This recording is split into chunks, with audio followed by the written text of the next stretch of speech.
bien, vous faites toujours très bien de prendre le rendez-vous de ce programme dédié à l'agriculture. Mesdames et messieurs, je suis très heureux de vous retrouver ce vendredi pour ce tout nouveau numéro de votre émission Terre Actu. Bonsoir et bienvenue.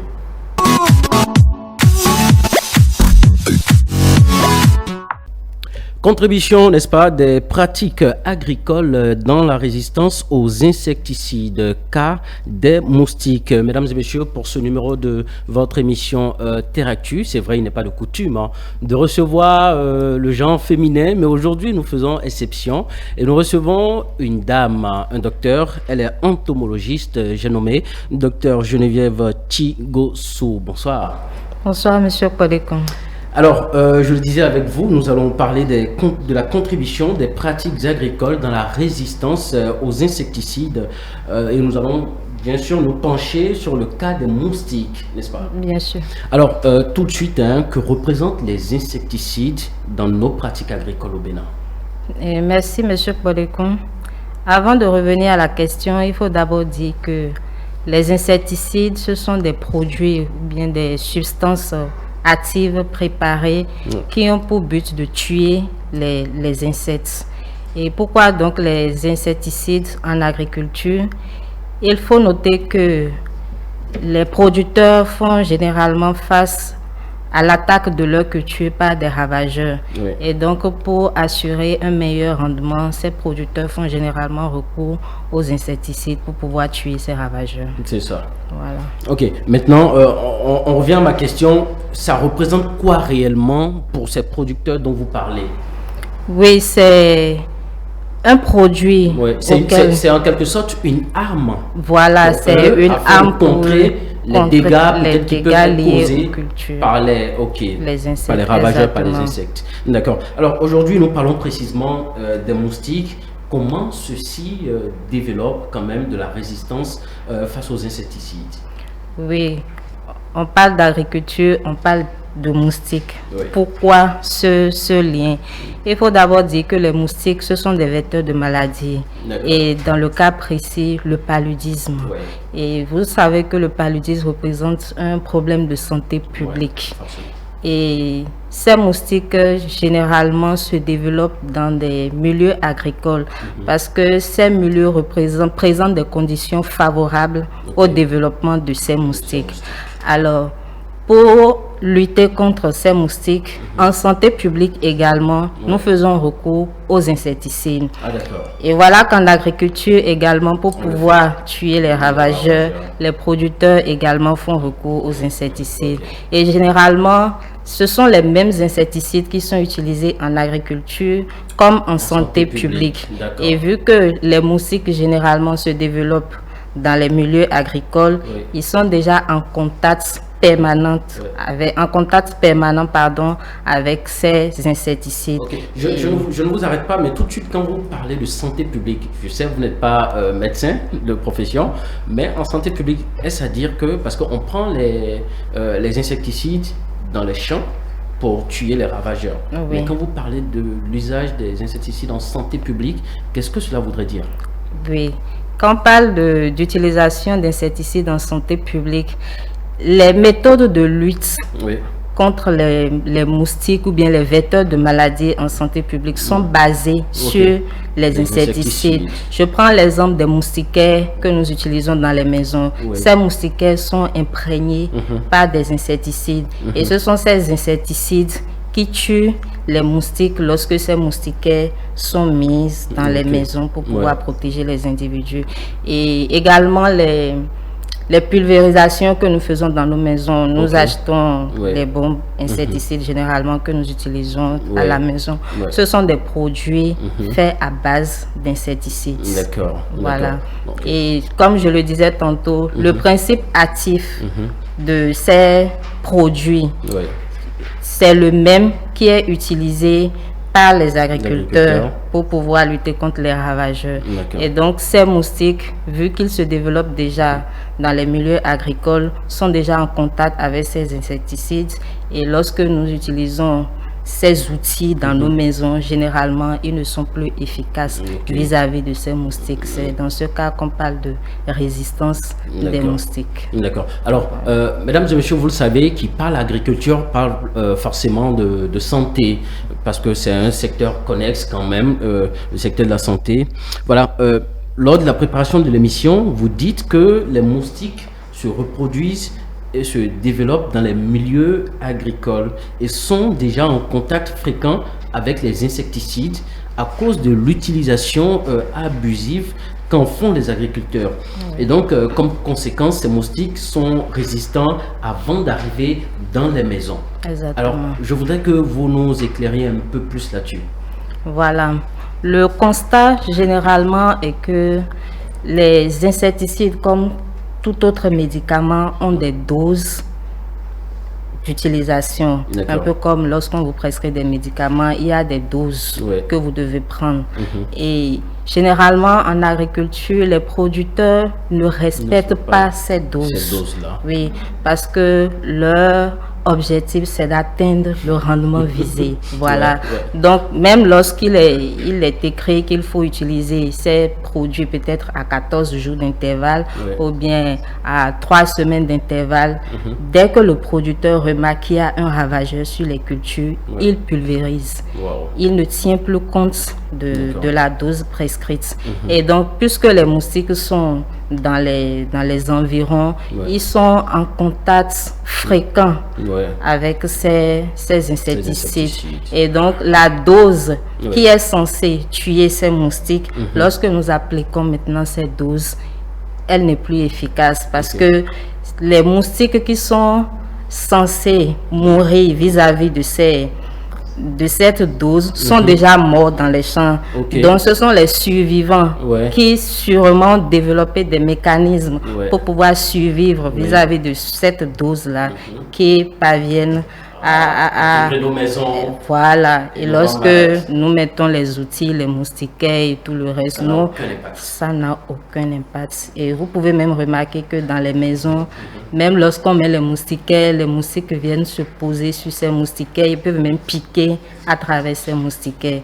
Ça veut dire que l'insecticide contenu dans ces moustiquaires n'est plus en mesure de pouvoir les tuer. C'est donc dit que notre système de production avec l'usage, n'est-ce pas, abusif l'usage abusif des insecticides n'arrange guère la santé des populations. Mais au même moment, le producteur, lui, attend d'avoir quand même son rendement. Et donc, c'est là un peu le degré de complexité. Et on va quand même espérer que des choses soient faites afin qu'on puisse quand même pallier à ce genre de choses. Alors, mesdames et messieurs, dans l'émission Teractu, vous le savez aussi bien que moi, il y a une rubrique qu'on dénomme Immersion. Immersion, nous y allons tout de suite. Et on revient ensuite pour poursuivre les échanges.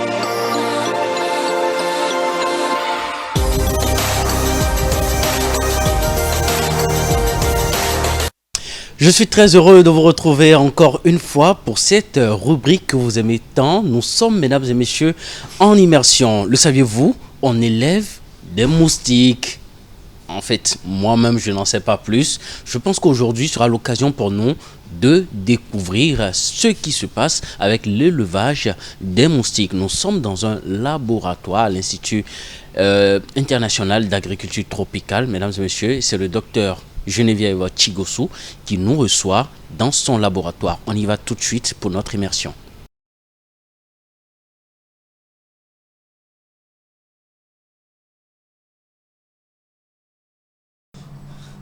Bonjour docteur Chigosu. Bonjour monsieur Kwadekon. Alors merci de nous recevoir dans votre laboratoire. C'est un plaisir. Alors tout de suite, qu'est-ce que vous êtes en train de faire là?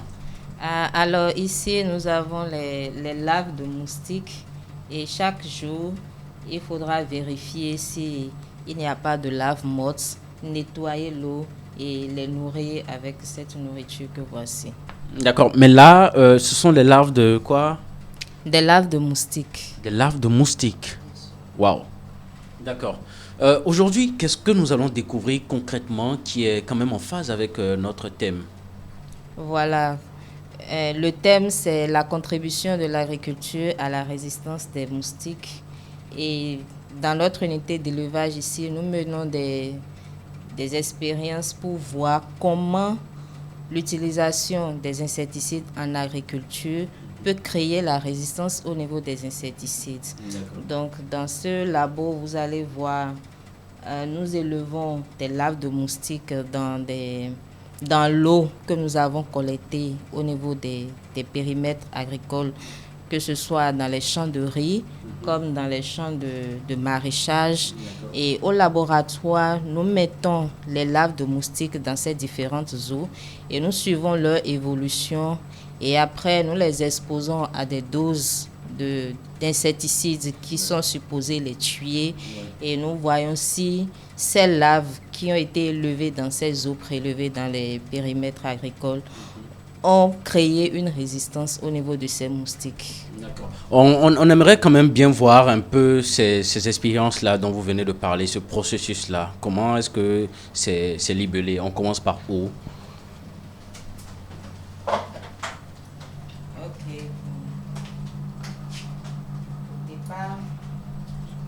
Au départ, oui. Et au départ, nous collectons peut-être les adultes de moustiques ou bien des larves de moustiques. Et par exemple, ici, nous avons des moustiques adultes sensibles. Quand on parle de sensibles, c'est que c'est des moustiques qui ne sont pas résistants. C'est-à-dire, quand on les expose aux insecticides, ils meurent. Donc, ces moustiques vont alors pondre des œufs. Vous avez ici, par exemple, les œufs de moustiques. Voilà. Des œufs de moustiques, hein? Oui, des œufs de moustiques que nous allons ensuite introduire dans l'eau que nous avons collectée dans les périmètres agricoles. Ça peut être de l'eau que nous avons pris dans un champ de riz ou bien dans un champ de maraîchage. Et nous allons alors élever les larves dans cette eau jusqu'au stade adulte. Mais les œufs sont où? C'est les petits trucs noirs? C'est les petits points noirs que vous voyez sur le papier filtre. Ça, ce sont des œufs? Oui, ça, c'est et c'est après ça qui va donner... Les larves, il y aura éclosion lorsqu'on va introduire les œufs dans l'eau. Il y aura éclosion et les larves vont alors suivre leur processus normal de développement jusqu'au stade adulte. Et ces adultes, ensuite, nous allons les exposer aux insecticides pour voir si ils vont mourir ou pas. D'accord. Est-ce qu'on peut faire l'expérience maintenant de ces adultes-là avec les insecticides, voir un peu comment ils se comportent? Ce n'est pas possible. Ce n'est pas possible. Pourquoi ce n'est pas possible? Oui, bon, parce c'est des expériences qui se font dans des salles spécialisées. Vous comprenez? Et puis, ces insecticides, on ne les manipule pas n'importe comment. Donc, ici, c'est juste l'élevage pour faire les expériences. Puisque si nous devons utiliser les insecticides dans cette salle, nous allons peut-être tuer des moustiques qui sont déjà sensibles. Donc, les activités sont compartimentées pour éviter les contaminations et des biais dans les résultats. Voilà. Alors, la prochaine étape, c'est laquelle? Bon, je vous laisse d'abord ranger ceci.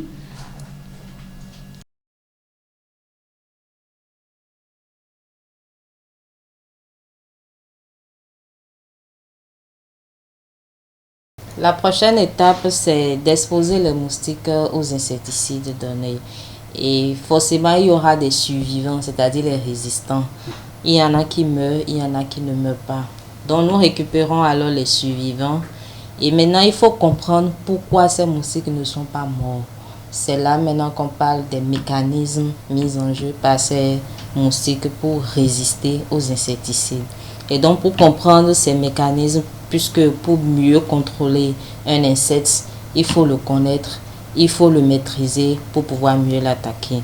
Donc ici, ce que nous faisons, c'est nous travaillons beaucoup plus avec les survivants. C'est vrai aussi que nous comparons les survivants aux morts pour voir où se situe la différence.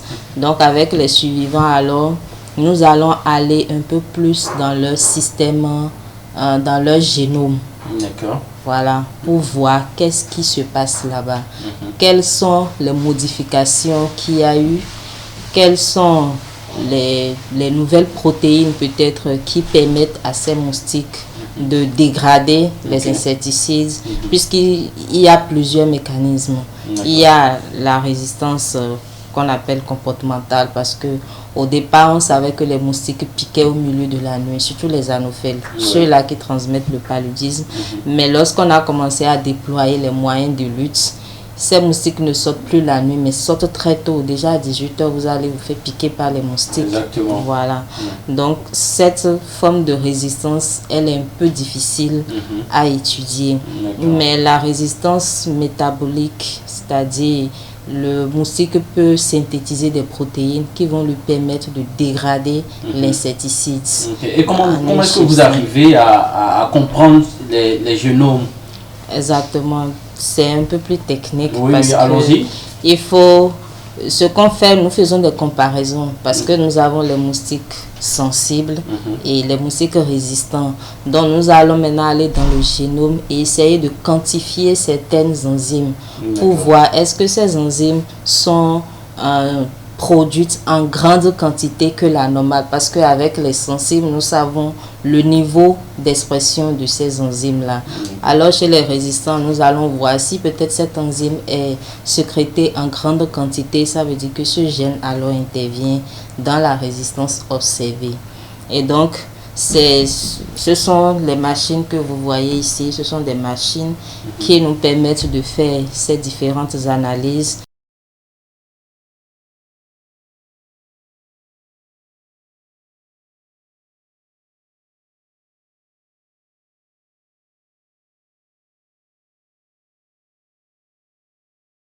Donc voilà, docteur, merci beaucoup. Merci à vous également. Merci pour cette immersion. Nous sommes très contents d'avoir passé ces quelques moments avec vous dans ces lieux, apprendre davantage sur la résistance des moustiques aux insecticides. Je crois que nous sommes, mesdames et messieurs, désormais très outillés. C'est vrai qu'on n'aura pas tout de suite votre technicité, la façon de comprendre très vite, mais nous sommes quand même outillés sur certaines choses. Nous vous remercions infiniment. Mesdames et messieurs, notre immersion prend fin ici. On va se retrouver sur le plateau pour continuer les échanges avec toujours Dr Geneviève Chigossou. A tout de suite.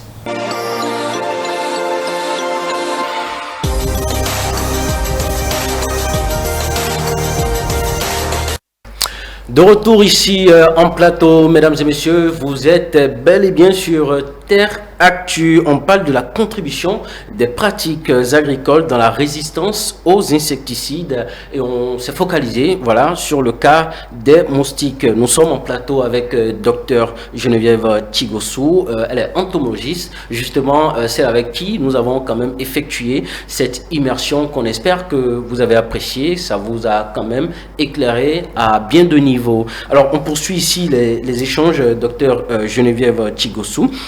Parlant du contrôle, n'est-ce pas, de certains vecteurs, notamment le moustique, dans le secteur agricole et dans la santé publique, ce sont les mêmes insecticides utilisés. Les conséquences, il y en a certainement de plusieurs ordres. Lesquels, par exemple?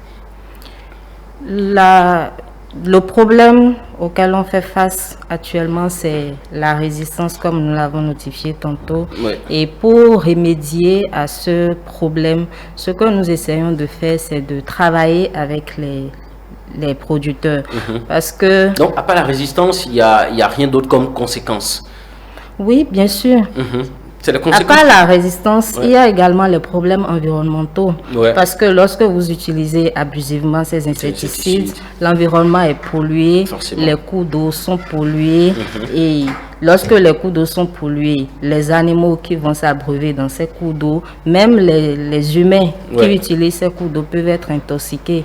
Donc ça ne pose pas uniquement le problème de résistance aux insecticides, mais c'est un problème général qui implique les animaux, les humains, l'environnement. Exactement. Mais avant que vous nous reveniez sur ce que vous êtes en train de faire déjà pour quand même pallier à cet état des choses, j'aimerais qu'on revienne sur un fait. Vous parliez à l'instant des producteurs qui utilisent de façon abusive ces insecticides-là. À qui la faute? Est-ce que la faute ne revient qu'aux producteurs? Parce que je me rappelle, j'ai reçu un docteur entomologiste ici, il s'appelle docteur Eric Tossou, qui nous disait qu'il y a des façons frauduleuses que les producteurs ont de se procurer des insecticides. Conséquence, il y a des insecticides qui sont même périmés, qu'on applique quand même sur les cultures.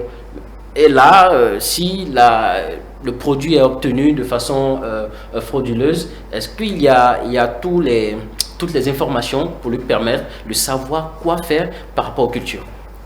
Je pense qu'à ce niveau, il se pose un problème de réglementation. D'accord. C'est un problème de réglementation parce que normalement, il devrait y avoir un circuit qui permettrait aux producteurs de s'approvisionner en insecticides. Un circuit officiel. Oui, un circuit officiel. Mais puisque les choses ne sont pas bien organisées, il faut le dire, donc, et puis également, il faut considérer l'aspect coût. Le producteur, en fonction de ses moyens, ne peut que se diriger vers des organisations ou alors des marchés informels pour pouvoir s'approvisionner. Mais aujourd'hui, les producteurs, parce que j'ai remarqué qu'à chaque fois, on parle de moyens du producteur. Le producteur, c'est quelqu'un qui a les moyens. Et on a toujours vu le producteur comme, voilà, cette personne délaissée de la société et tout, mais le producteur aujourd'hui peut s'acheter une voiture, peut construire une villa. Mais pourquoi est-ce que ça serait à cause des coûts de produits que le producteur ne va pas essayer de respecter la santé de ses consommateurs et de l'environnement? Lorsqu'on parle du coût de vie ou bien des moyens du producteur, c'est à différents niveaux. Il y a des producteurs qui peuvent s'approvisionner dans les circuits normaux.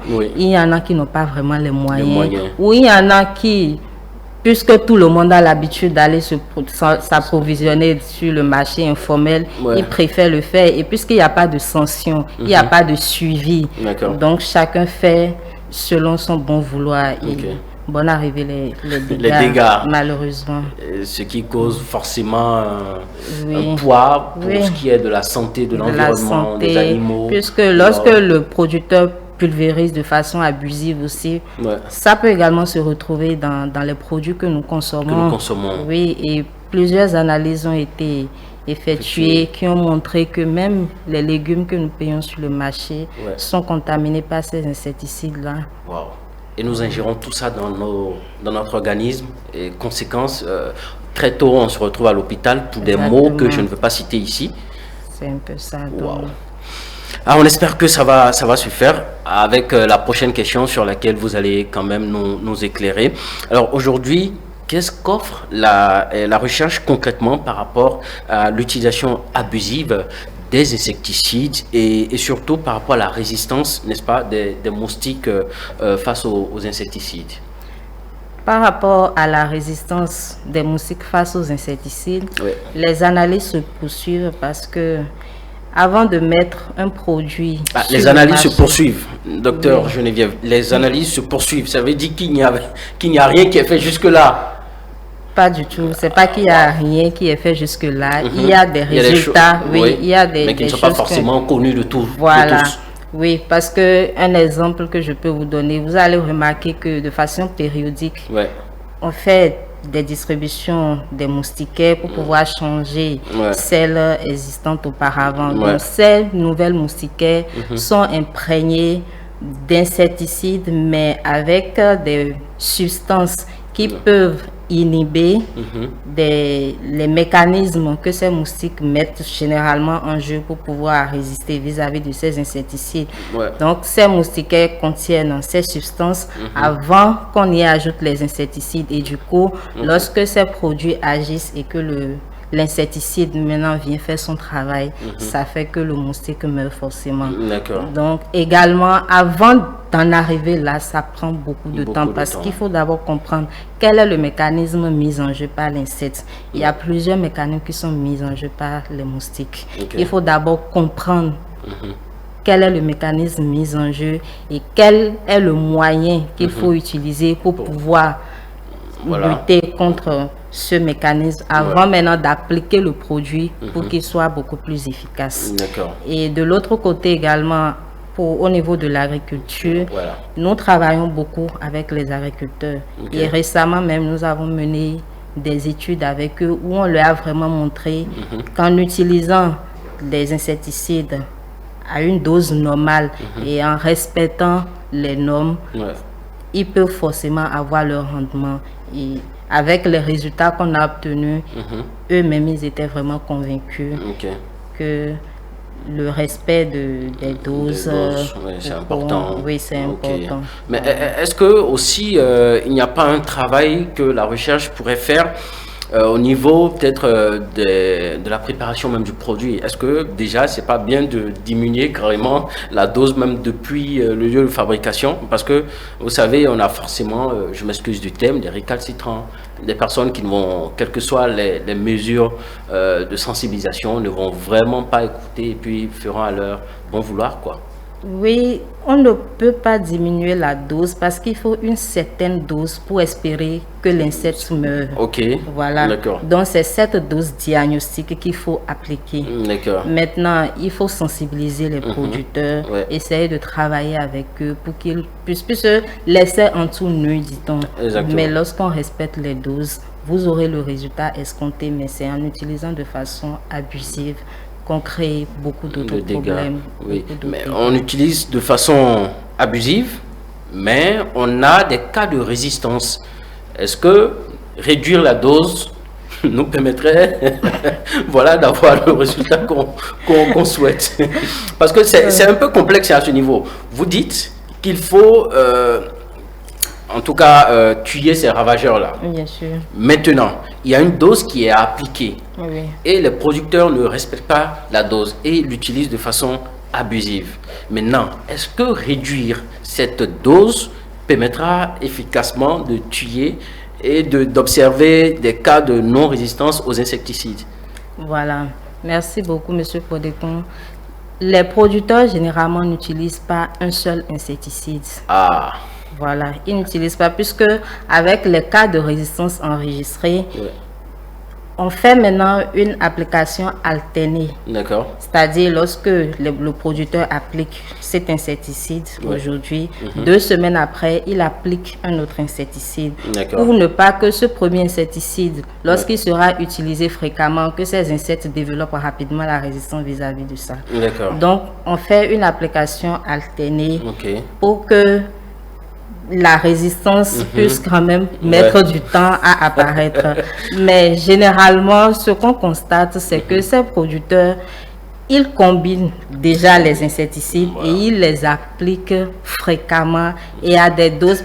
Parfois même, lorsqu'ils prennent les insecticides, ils ne regardent même pas ce qui est écrit sur l'étiquette. Mais parce que l'autre producteur a dit, j'ai appliqué à telle dose et que c'est bon. Allez. On y va. Prend également. Exactement. Donc, voilà. Et après, il y a un problème de santé publique. Il y a également un problème au niveau du rendement parce que c'est deux équations. On veut quand même en préserver la santé des populations, mais de l'autre côté, il est bon quand même d'avoir son rendement après plusieurs mois d'activité dans son champ, sous le chaud soleil, sous la pluie et tout. On espère que vraiment la recherche pourra quand même faire de très belles choses pour que nous puissions quand même trouver le juste milieu afin de ne pas quand même impacter négativement la santé, n'est-ce pas, des populations. Docteur Geneviève Thigossou, merci, nous sommes à la fin de notre émission. Merci à vous de nous avoir quand même éclairé sur ce point-là. Voilà. Alors, contribution des pratiques agricoles dans la résistance aux insecticides, cas des moustiques, mesdames et messieurs. À vous qui nous avez accordé 26 minutes de votre temps, nous vous disons merci. Merci de toujours préférer ce programme qui vous édifie.